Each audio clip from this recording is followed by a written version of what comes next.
I know there's a lot of apprehension out there, but just keep in mind when the weather's at its worst, we put you first, and we're going to get through this thing together. In fact, as we look at our potential tropical cyclone 9 tonight, the new advisory coming in at 8. In fact, if there's any change on the track, that would not be until 11 o'clock, but just an update. Still watching an area of low pressure about 700 miles from home. So the one thing to note here is it's still very disorganized. We're watching to see where this thing really comes together. So there are some question marks because we're watching to see exactly where this low forms.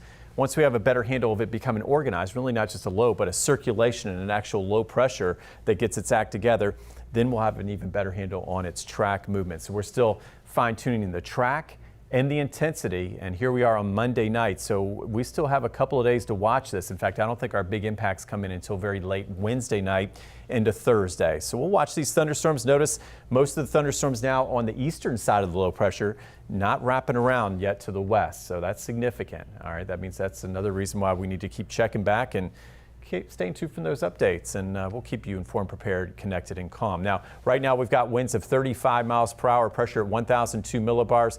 Now, if we look at the latest track, okay, this was officially at 5 o'clock. You see we expect a tropical storm to develop during the day Tuesday, and then it moves into the southern Gulf of Mexico on Wednesday. And notice we got a Cat 1 with 85 mile per hour winds, and then it's likely to pick up some forward speed. Already we do have tropical storm watches for parts of the Keys. And for our area, for Tampa Bay, we could see possibly our first watches, okay, go into effect as we go through the day Tuesday. So just keep that in mind. Now, as this thing starts to move north, starts to race a bit off to the north and northeast, could still potentially become a major hurricane before landfall.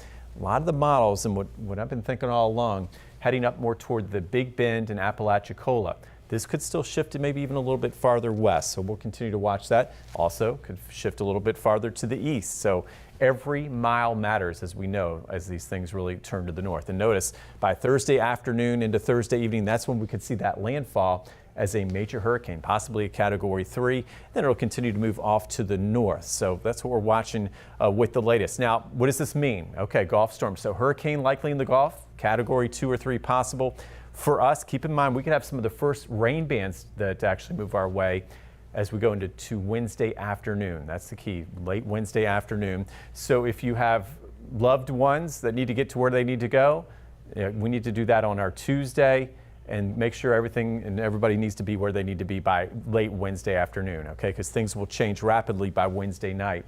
As we go into the rain bands, yeah, they could become heavy, more of the severe weather type rain bands that we're used to seeing here in Tampa Bay.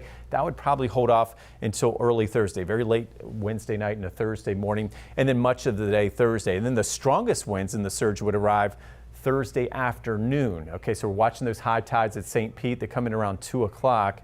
Actually, it'd be as we go into the afternoon, watching those tides very carefully, because that's when we could see the first surge, all right, with this system. And we'll fine tune that for you. Conditions may improve and will improve, it looks like, based on the latest track by Friday. We take a look again, watches and warnings to the south. We could be included here in Tampa Bay tomorrow. Our latest model, this is the graph model that updates pretty rapidly, almost by the hour. So I want to show you this here so you can see our storm coming to the north.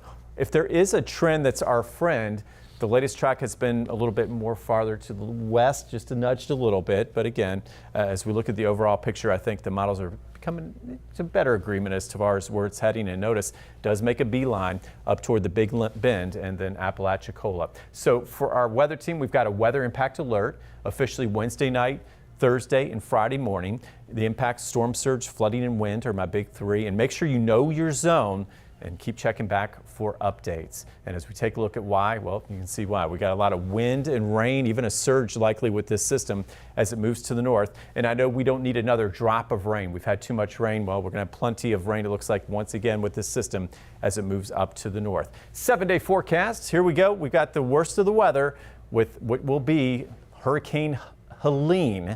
Okay, that would be late Wednesday night, Thursday, and then improving conditions by Friday morning. Thanks for joining us, and of course we'll keep you updated here. Keep streaming us, and we'll keep you updated here. And make sure you download that 10 Tampa Bay Plus app.